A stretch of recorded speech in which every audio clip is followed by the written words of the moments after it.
Good evening, friends. I welcome you all to the current affairs sessions. So I have brought few important topics for the examinations. So all of you, please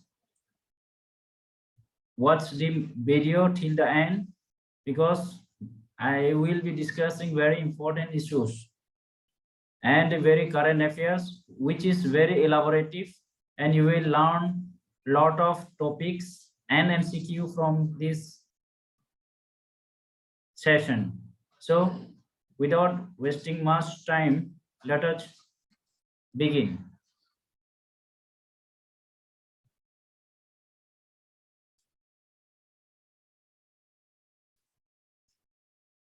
So friends, which Indian state will host 56 National Cross Country Championship next year 2022?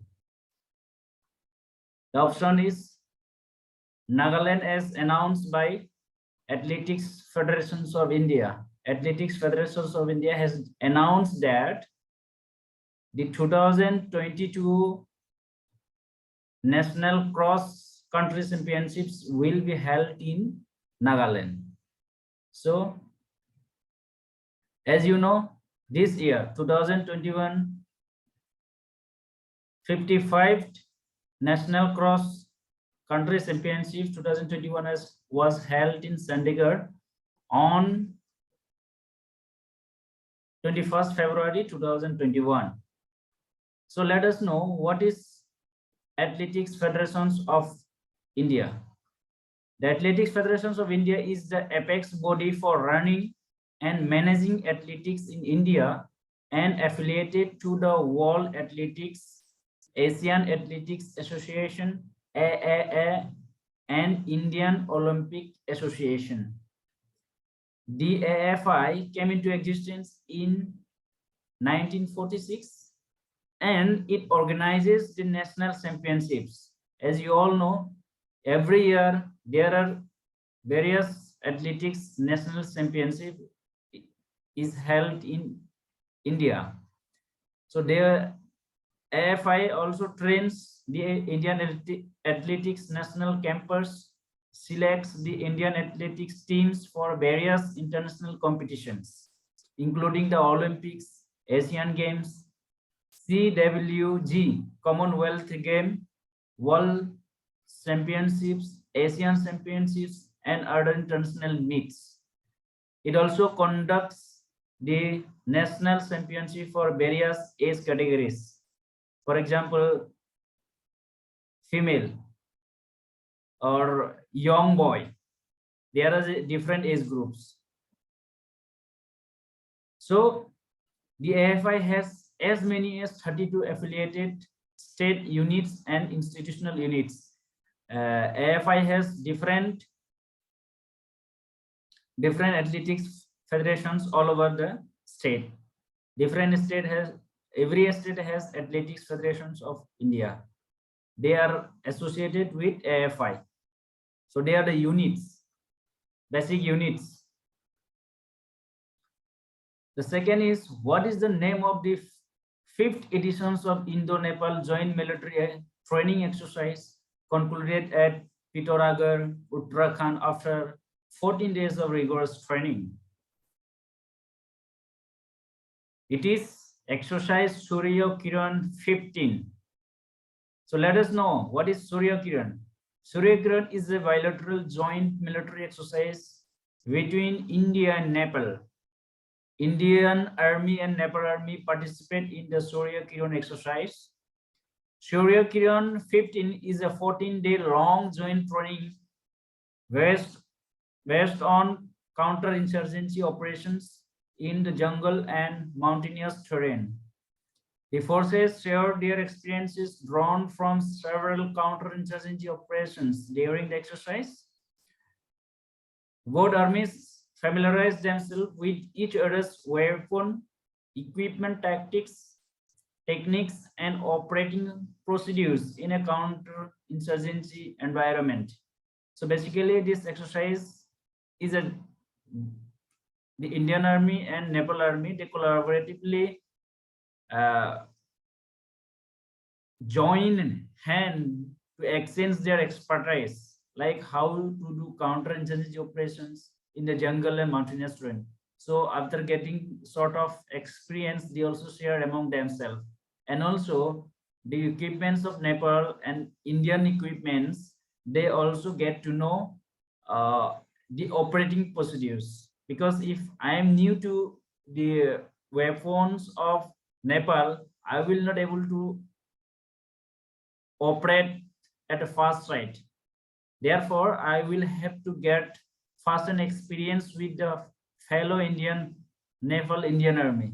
That is why a sort of exercise is organized between the countries to exchange the expertise in operations, counter operations. Okay. And what includes this Surya Kiran 15? The programs basically includes important lectures. Important lectures basically how to do operations, and also giving the theoretical classes and the lectures on various geography, and also the technicalities and technology. So this is what the lectures is organized. Demonstrations and drills related to counterinsurgency, counter terrorism operations, like how to do counter terrorism, how to operates terrorism, to counter the terrorisms, basically how to counter the terrorist, the act of terrorism. It has to be, it has to be countered very effectively. So the techniques are taught to the armies of both countries. So build interoperability and sharing expertise, right? High altitude warfare, because the mountainous area is very high altitude, it's not a plain area. So therefore, how to fight, how to counter the terrorism in such a high altitude geographical area. So basically all of these things are covered in the exercise. And also jungle warfare, because no, very few war are organized in a big town. Basically the operations are held in jungle, because most of the insurgent groups, they hide in jungles. So therefore jungle warfare is also a topic of Surya Kiran 15 exercise. So if you see, Surya Kiran takes place annually or biannually. Okay, and it started in 2021. The first Surya Kiran was held in Vairangte, Mizoram, in India only. Okay, so it occurs alternatively between India and Nepal. So if this year held in India, so next year maybe in Nepal, or simultaneously in India. So it happens alternatively. Okay. So the third question is, where the world's largest Khadi national flag was installed on the occasions of Gandhi Jayanti. So where is it? Can anyone of you guess where it is? So it is in Leh, Ladakh. So the Prime Minister of India, Sri Narendra Modi, on Sunday praised Khadi Blaze Industries Commission (KBIC) for inaugurating world's largest Khadi national flag in Leh as tribute to Mahatma Gandhi. You know, Mahatma Gandhi was a champion of Khadi. So on his birth anniversary, the 2nd October, the flag was installed in Leh, in Ladakh. So let me tell you what KVIC is. The Khadi and Village Industries Commission, KVIC, is a statutory body formed in April 1957. It was formed in 1957, by the Government of India under the Act of Parliament, Khadi and Village Industries Commission Act of 1956. So the Parliament of India enacted an act which is called Khadi and Village Industries Commission Act of 1956. Under this act, this KVIC was formed. So who is the nodal ministry? The owner, Ministry of Micro, Small and Medium Enterprises. So this ministry is the owner of the KVIC. So under the Ministry of Micro and Small and Medium Enterprise, this KVIC works on developing Khadi. So the headquarters is in Mumbai, India, and area served it is only India, not an international organizations or commission. So it was founded in 1957. Okay. So the fourth question is, on which day Air Force Day is celebrated? So it is 8 October. Let me highlight some key facts. Air Force Day parade is being held at the Hindan Air Base, Ghaziabad. Okay. Chief of Defense Staff General Bipin Rawat, Chief of Army Staff General MM Naravane, and Chief of Naval Staff Admiral Karambir Singh are attending the event. So on 8 October, Air Force Day is celebrated. So this main chief of air, land, and the navy, they are attending the program. The parade was inspected by Air Chief Marshal B.R. Chaudhary. Okay. This occasion is being celebrated as Swarnim Vijay Vars to commemorate the victory of 1971 war. 1971 war, you know, it is the war of Bangladesh independence. So India took part on this war of Bangladesh independence and defeated East Pakistan, and Bangladesh and the Pakistani army, they got defeated, and East Pakistan earlier, now it is Bangladesh, was formed after the 1971 war.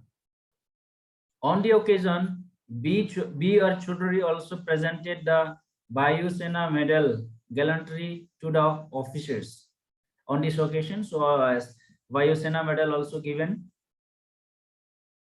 So Indian Air Force, what is Indian Air Force, right?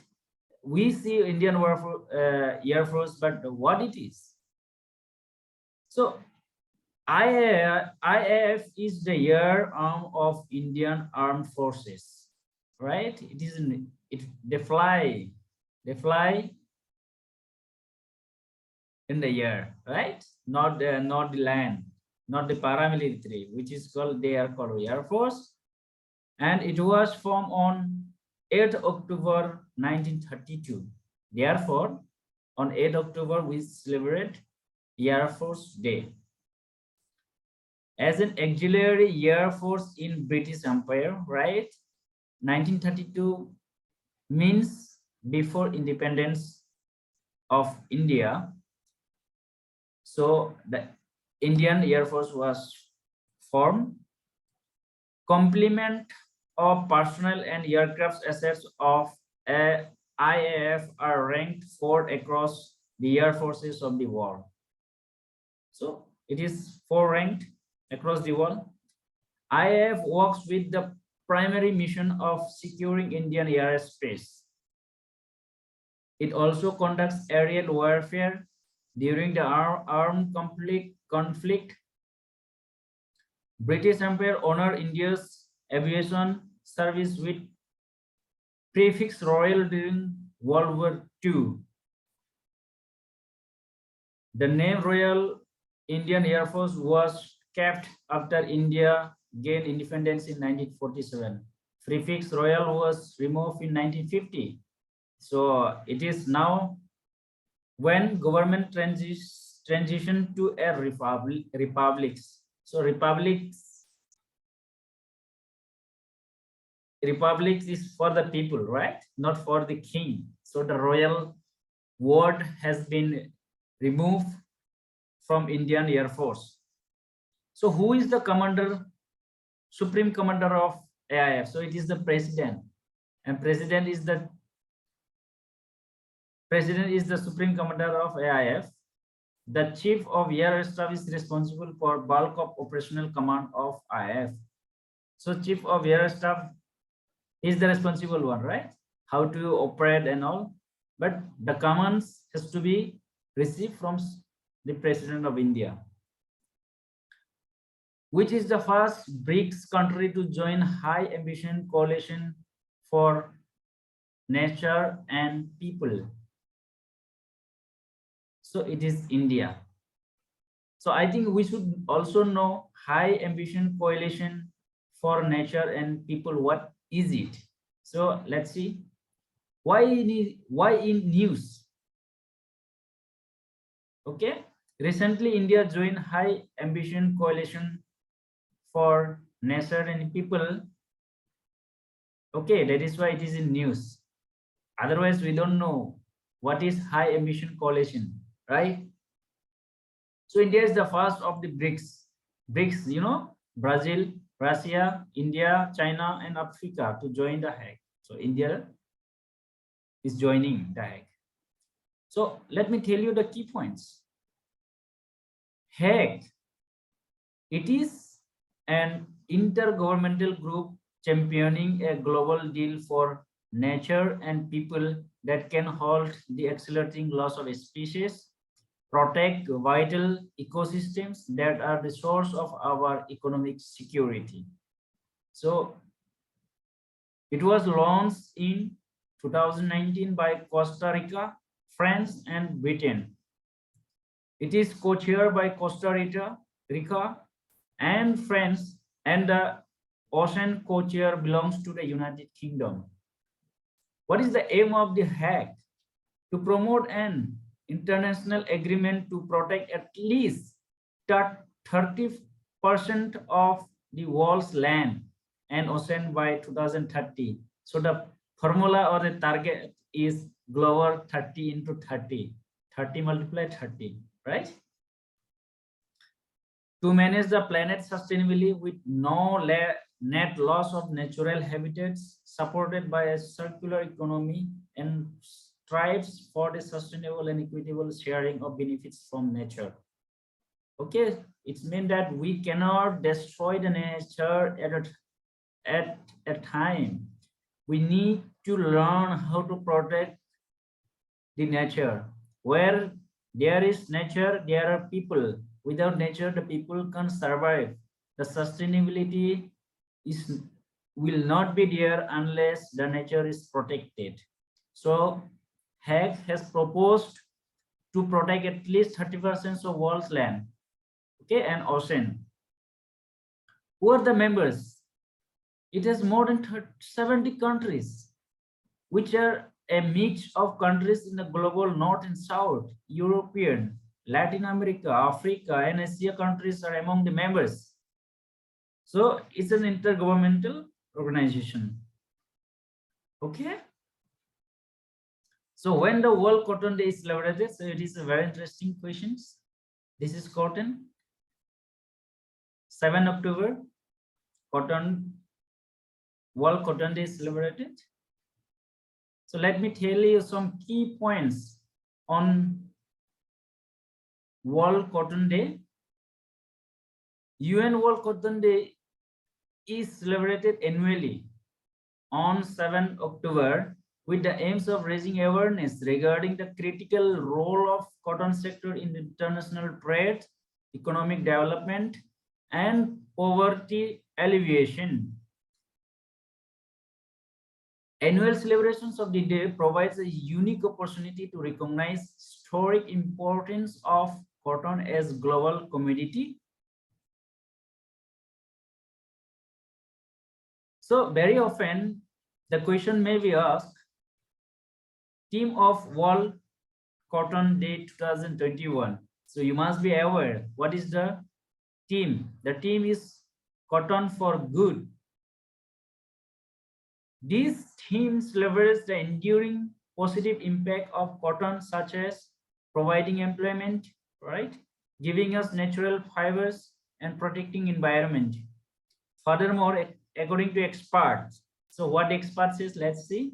Cotton has a negative carbon footprint because it degrades 95% faster as compared to polyester in wastewater, right? So why it is very significant?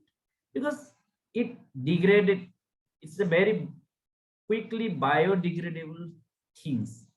So when we use polyester, it doesn't degrade faster, but cotton does. Thus, it helps in keeping the environment clean. So most of us wear cotton clothes, so we like it. It's very comfortable. So background of the World Cotton Day. World Trade Organization had launched the World Cotton Day. So if another question is asked, which international organization launched World Cotton Day? UNO, right? World Bank, WTO. So these are the questions that probable questions may ask in the examination. So I'm telling you from the examination's point of view. Okay.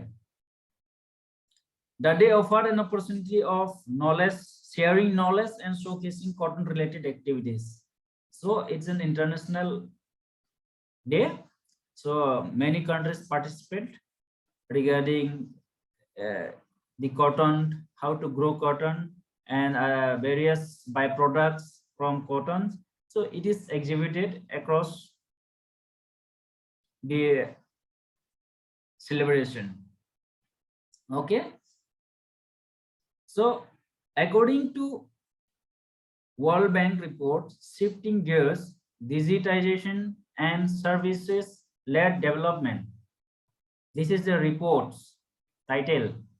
India's gross domestic product GDP increased by how much in first quarter, June quarter of financial year 2021, this year, the current year. So let's see, this is 2.1, it increased. And let me tell you key findings of the report. What are the key findings of the report?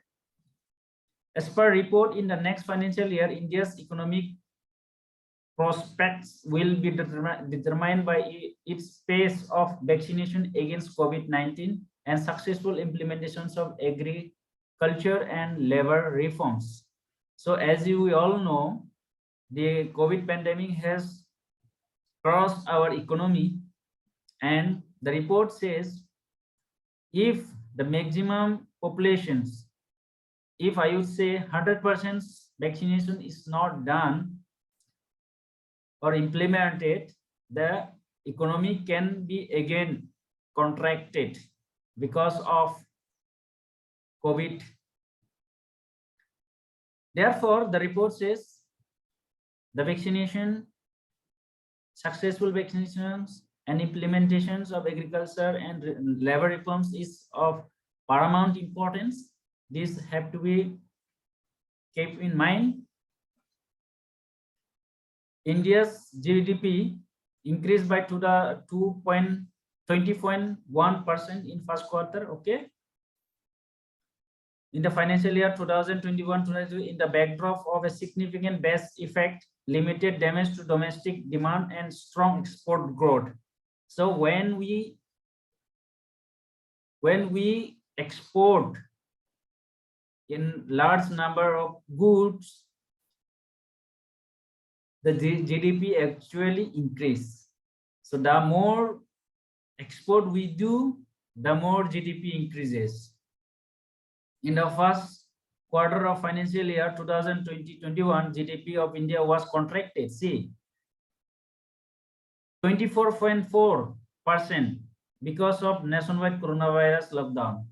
Because of the lockdown, our economy has contracted by 24.4. It's not a small figure. It's a very huge figure for a developing country like India.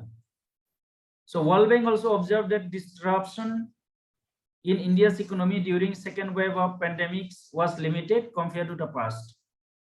The first coronavirus pandemic was very alarming. It has closed down everything. Therefore, the economy has slowed down.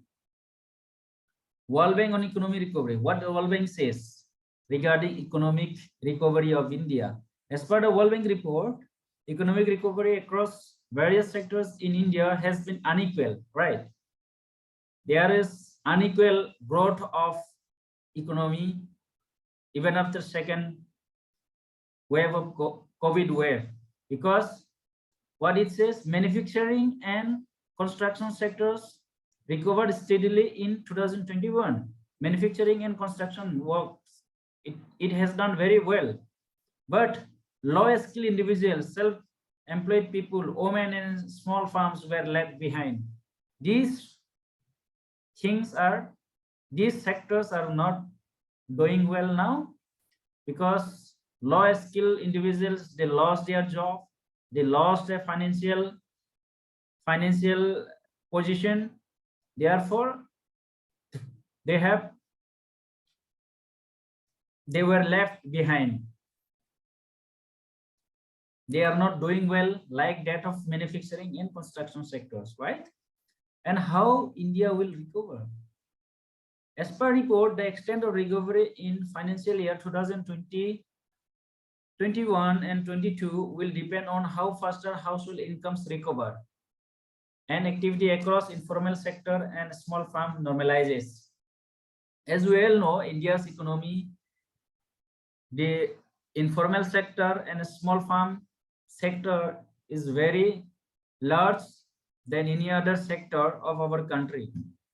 Therefore, the report emphasizes on the income generations of the particular household. Unless the household recover their income generation source and their activity, unless they cannot carry out their livelihood activities, the economy cannot grow in India, because this informal sector is larger than any other sector of our country, India. So let me tell you some things like regarding the World Bank. So World Bank is an international financial institution that provides loans and grants to the governments of low and middle income countries for the purpose of pursuing capital projects, right? So India also takes so many loan from World Bank. So the headquarters is in Washington, D.C., United States. Now the president is David Malpass, founded in July 1944. The motto is working for a world free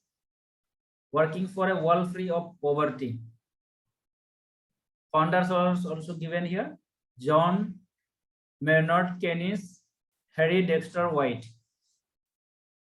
So the members presently is 189 countries in IBRD, International Bank for Reconstruction and Development. Okay, so 173 is also for IDA. Recently, the 6th editions of the Joint Company Level Military Exercise Training Exercise ASEAN Warrior has commenced in Uttarakhand. Between which countries? So this is also military exercise, like we talked about Surya Kiran. So it is also a military exercise.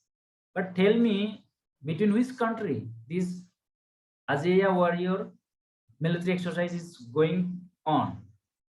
So this is India and UK. This is India again. So earlier the one that we talked about was between India and Nepal. So it is India and UK.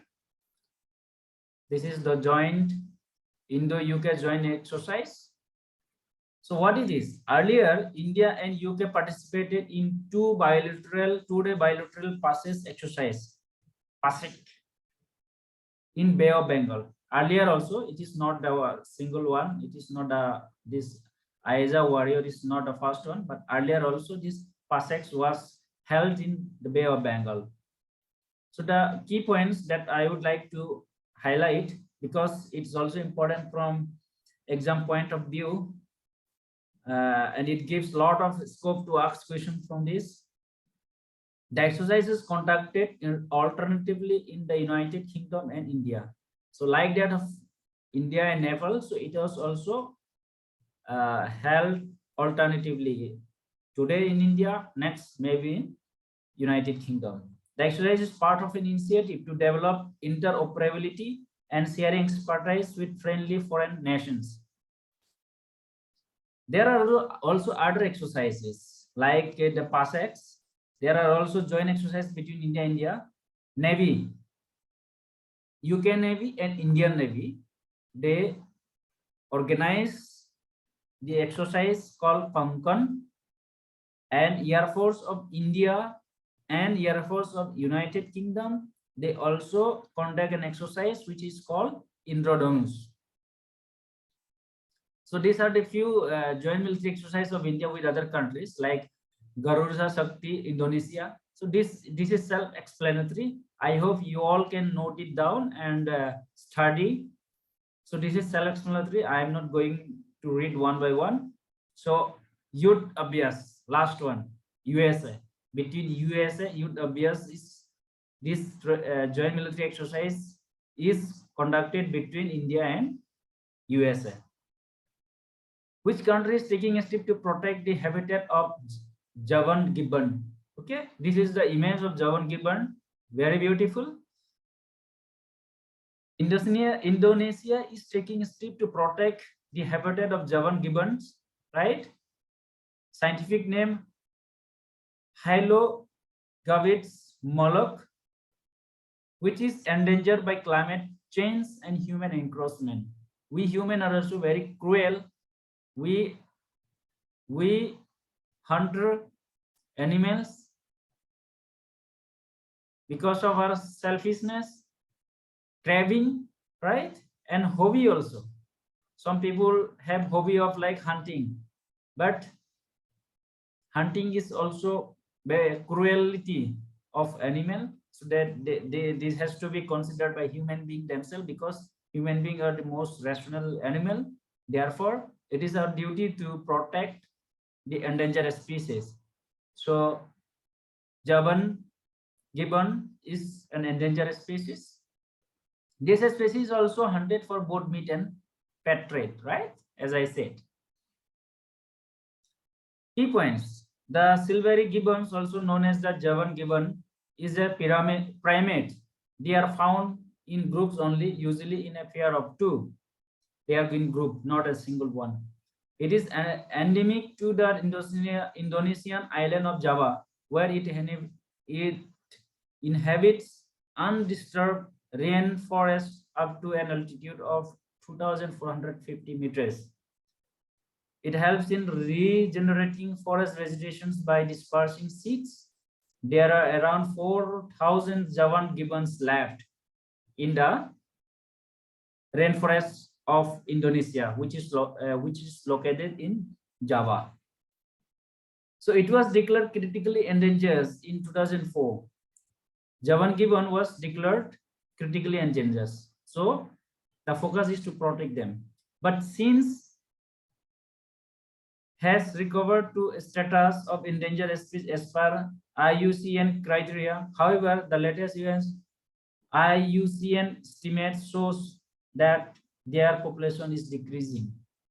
Even after critically declared as critically endangered species, but their species, their populations is still decreasing.